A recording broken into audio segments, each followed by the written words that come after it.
Hernando Ari. Oh. Tembak Pemuda menendang ke 11. baik sekali.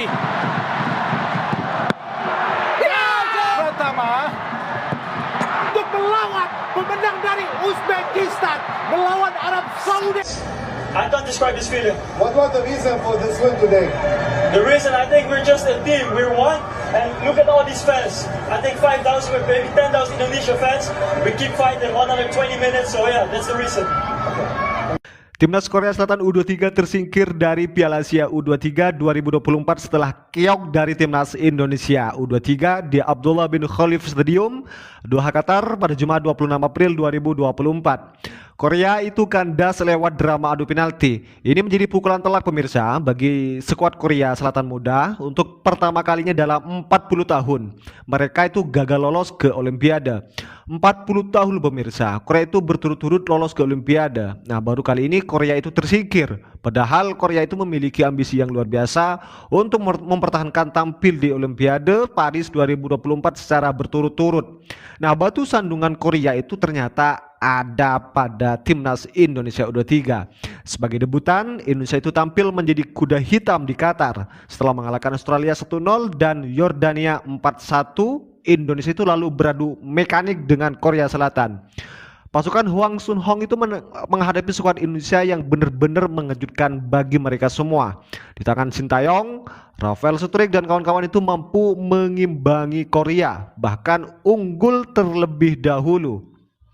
Dalam adu penalti, pemain Timnas Indonesia U23 itu pun tampil sangat tenang sekali pemirsa. Kini Indonesia itu berpeluang untuk lolos ke Olimpiade Paris 2024 mendatang. Dan juga setelah itu ternyata media Korea Selatan itu murka ya ketika dikalahkan Timnas Indonesia, tim ranking 134 dunia. Media Korea Selatan menunjukkan kemarahan setelah Timnas Korea Selatan U23 itu dikalahkan Timnas Indonesia di perempat final Piala Asia U23 2024. Kaesun itu menulis pernyataan asisten pelatih Korea Selatan ya, menyebut timnya kalah karena tidak bisa memanggil pemain-pemain dari Eropanya.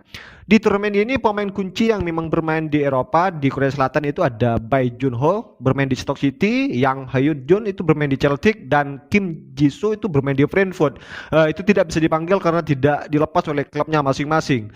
Tapi asisten pelatih tersebut tegaskan namun hal itu bukan alasan yang tepat untuk kalah dari Indonesia U23 yang punya ranking FIFA lebih dari 100 posisi di bawah. Korea ranking 23 dan Indonesia ranking 134. Begitulah kira-kira apa yang ditulis asisten pelatih Korea tersebut. Nah, hal yang sama juga ditulis oleh Dailian, kalah dari Indonesia yang punya posisi 100 lebih di bawah dalam ranking FIFA itu sulit untuk diterima. Nah, sementara media Korea Selatan lainnya, Deti ya, itu menyebut kekalahan dari Indonesia itu karena buruknya permainan tim asuhan Hwang Sun Hong. Nah, dalam tulisannya, kesalahan fatal dan pelanggaran yang tidak perlu menghasilkan kekalahan. Setelah adu penalti, Korea itu bertekuk lutut di hadapan Timnas Indonesia U23 dan gagal lolos ke Olimpiade untuk kali pertama dalam 40 tahun. Kira-kira seperti itu ya pemirsa semua, kemarahan dari media Korea. Kemarahan media Korea Selatan itu maka hari ini semakin menjadi-jadi di sosial media karena kekalahan dari Indonesia itu membuat Korea untuk kali pertama dalam 40 tahun gagal lolos ke Olimpiade Prancis 2024. Nah, kemenangan untuk Timnas Indonesia lawan Korea Selatan itu menjadi sejarah tim nasional sepak bola kita, Timnas Indonesia U23. Nah, pertamarahan yang menjadi penentu kemenangan lewat cepakan ke sisi kanan gawang penjaga gawang Korsel. Ini adalah rekor pertama tim Garuda Muda unggul atas Korsel dalam kelompok umur U23. Nah, pertemuan antara kedua tim itu menunjukkan dominasi Korea Selatan U23, di mana Timnas Indonesia U23 itu selalu menelan kekalahan dalam 7 pertemuan terakhir pemirsa semua. Kenapa? Kekalahan terbesar itu terjadi pada kualifikasi Olimpiade 2000 di Seoul, di mana Indonesia itu bertekuk lutut dengan skor telak 7-0. Dalam pertemuan terakhir, tepatnya pada laga persahabatan 2018 silam, Timnas Indonesia itu mampu memperkecil kekalahan dan bertanding sengit dengan skor 2-1 hingga peluit akhir ditiupkan. Dan secara keseluruhan timnas Indonesia U23 itu selalu kalah dari timnas U23 Korea Selatan. Indonesia itu juga harus kalah dengan kemasukan 24 gol. Indonesia U23 sudah kebobolan 24 gol dari Korea Selatan U23, sementara timnas Indonesia itu hanya berhasil mencetak 3 gol sebagai balasannya. Namun momentum positif dari fase grup Piala Asia U23 2024 itu memberikan harapan baru bagi skuad Garuda Muda. Berbicara pelatih timnas Indonesia, Coach Sintayong, ya, pelatih timnas Indonesia U23 Sintayong itu buka suara usai timnya berhasil mengalahkan Korea Selatan pada perempat final Piala Asia U23 2024. Nah, kemenangan ini membuat Indonesia itu mengukir sejarah baru di Piala Asia U23 2024 di Qatar.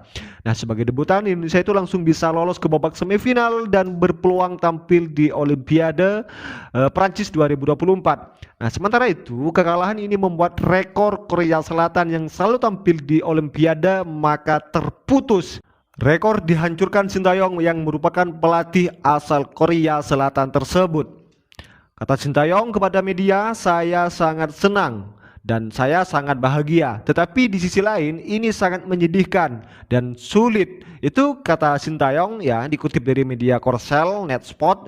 Lebih lanjut, Sintayong pun juga mengakui hasil ini meningkatkan kepercayaan diri timnya. Menurut juru taktik yang berusia 53 tahun itu, target ke final pun kini menjadi hal yang mungkin dicapai timnas U23 Indonesia.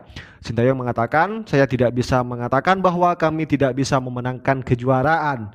Nah, jelas kami bisa mencapai final. Nah, hal itu memberi kami kepercayaan diri dan kami mampu mencapai 4 besar." Nah, begitulah kira-kira apa yang dikatakan oleh pelatih timnas Korea Selatan tersebut yang pernah dilempari telur oleh orang-orang Korea Selatan. Nah, selanjutnya Indonesia akan melawan Uzbekistan, ya, atas Arab Saudi pada semifinal Piala Asia U23 2024, di mana Uzbekistan dan Arab Saudi itu merupakan finalis Piala Asia U23 2022. Arab Saudi merupakan juara bertahan, sedangkan Uzbekistan juga pernah menjadi champion pada Piala Asia U23 2018 silam. Ya, mungkin kira-kira seperti itu, ya, terkait dengan informasi kali ini. Ya, seperti apa komentar kalian, tulis di kolom komentar. Dan seperti apa kondisi Bung Toel hari ini, pemirsa semua? Jangan-jangan sudah stroke dan dibawa ke rumah sakit. Ya, mungkin ini saja, dan jangan lupa tekan tombol subscribe-nya, ya, biar kalian juga tidak ketinggalan informasi-informasi terbaru dari channel ini. Dan salam sepak bola, dan salam demokrasi, dan salam Indonesia NKRI harga mati. Alhamdulillah, alhamdulillah ya Allah. Pak, Bu, kita menang. Alhamdulillah, alhamdulillah ya Allah.